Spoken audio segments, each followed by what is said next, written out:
Sortez. Sortez de chez moi. Tous les deux. Tout de suite. D'une voix sourde, glaciale, qui fait trembler les murs du studio, Julien fixe Sarah. Je ne voulais pas faire ça, chérie. Je te jure que je ne sais pas comment c'est arrivé. Crois-moi. Mais Julien ne l'écoute plus. Son regard est vide. J'ai dit dehors. Tout de suite. Avant que je ne m'énerve.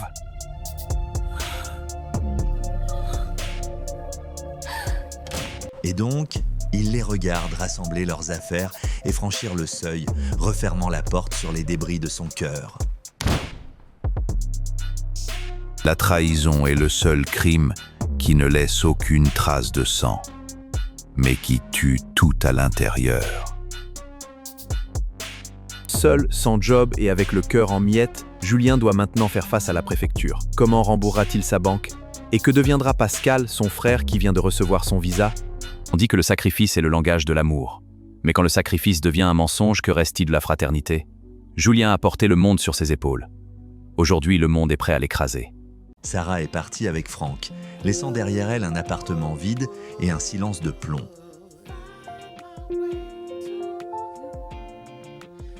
Mais Julien n'a pas le temps de pleurer sa trahison car les dettes, elles, n'attendent pas.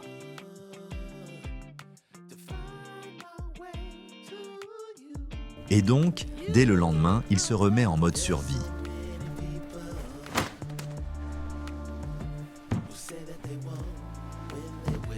Sans son salaire d'alternant, il doit trouver de l'argent immédiatement pour payer le loyer et ne pas se retrouver à la rue.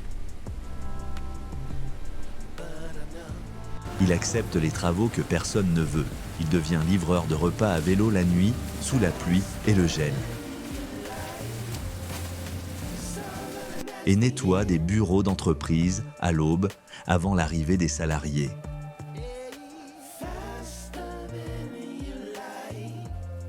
Ses mains sont gercées, ses muscles le font souffrir.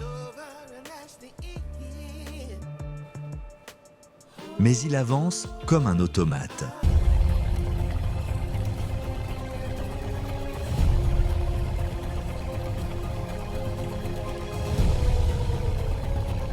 Pendant ce temps, la banque ne lâche pas prise.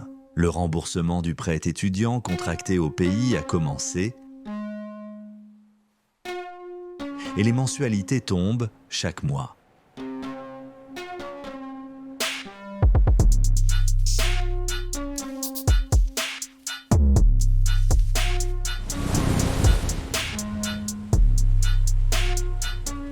Mais les revenus de ces jobs de survie suffisent à peine à couvrir le loyer et l'électricité. Et donc, Julien commence à faire des choix drastiques. Il supprime un repas par jour, puis 2. Il finit par ne manger qu'un bol de riz blanc tous les 2 jours.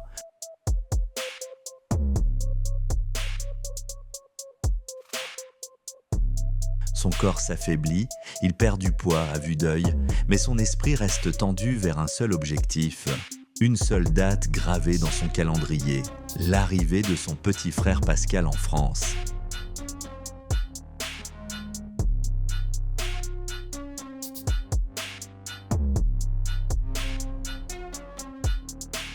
Mais le coup de grâce vient de l'administration.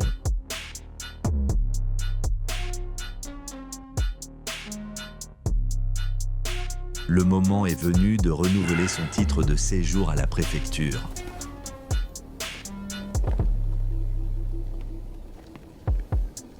Lors de son rendez-vous, l'agent examine ses relevés de notes et ses feuilles d'émargement de l'université.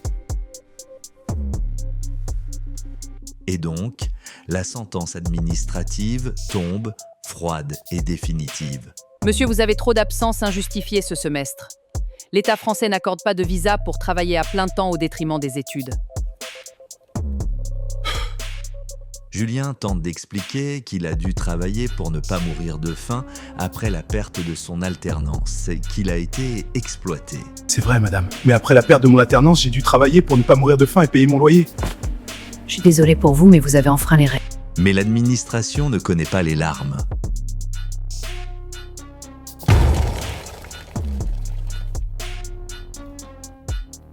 Et donc, il ressort de la préfecture avec un document de refus et une menace d'expulsion qui plane au-dessus de sa tête comme une épée de Damoclès. C'est dans ce climat de fin du monde que le jour J arrive.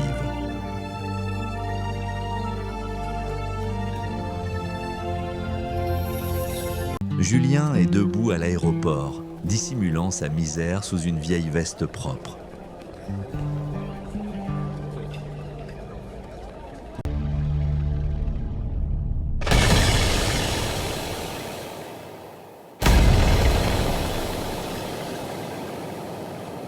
L'avion en provenance de Cotonou atterrit.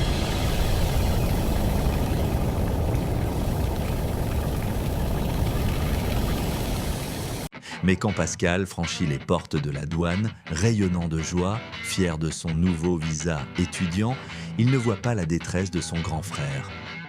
Et donc, il lui saute au cou, plein d'enthousiasme, lui parlant déjà de ses projets, de la Tour Eiffel, de la vie magnifique qu'ils vont mener ensemble en France. Grand frère, je vais bientôt envoyer de l'argent à maman comme tu le fais tout le temps. Et prendre une chambre rien qu'à moi. La première chose que je veux faire, c'est prendre une photo à la Tour Eiffel et l'envoyer à mes amis. Julien sourit, un sourire de façade qui lui déchire le visage.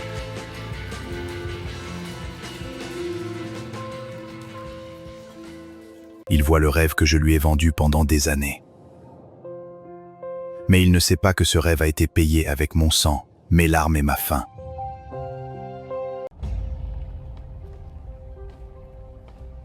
Et donc, pour le protéger, je vais continuer à mentir.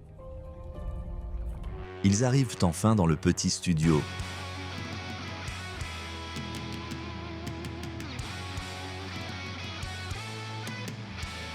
Pascal s'attend à un repas de fête pour célébrer son arrivée dans le pays des Lumières.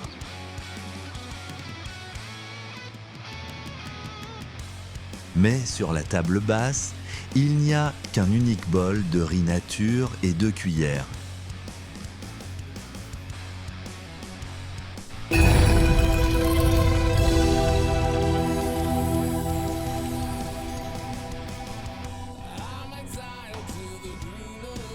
Et donc, le masque tombe, en regardant les murs nus, le frigo vide et le visage squelettique de son grand frère, Pascal comprend enfin. Le voile de l'innocence se déchire.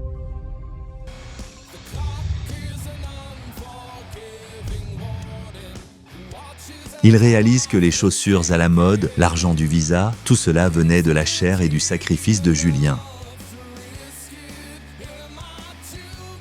Pascal baisse les yeux, les larmes aux yeux, la voix brisée par le remords.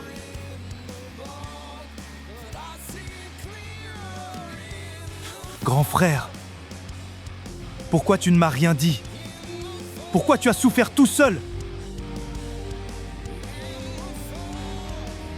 Julien pose une main lourde sur l'épaule de son jeune frère.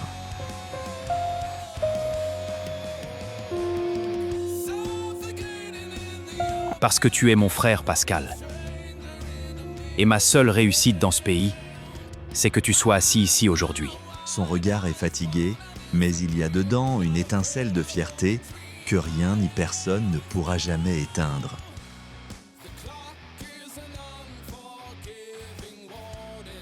La police peut frapper à la porte demain pour l'expulser. La banque peut bloquer ses comptes, mais ce soir, ils sont 2 et ils sont ensemble. Ne t'inquiète pas, on va le faire tous les 2. On va surmonter les problèmes ensemble. Tu as compris? Oui, j'ai compris. Et donc, Julien allume son vieil ordinateur portable. Sous la lueur faiblarde d'une lampe de bureau, il ouvre un éditeur de texte et commence à montrer à Pascal les premières lignes de code informatique. Le combat pour leur survie ne fait que commencer, et cette fois, ils vont l'affronter à 2.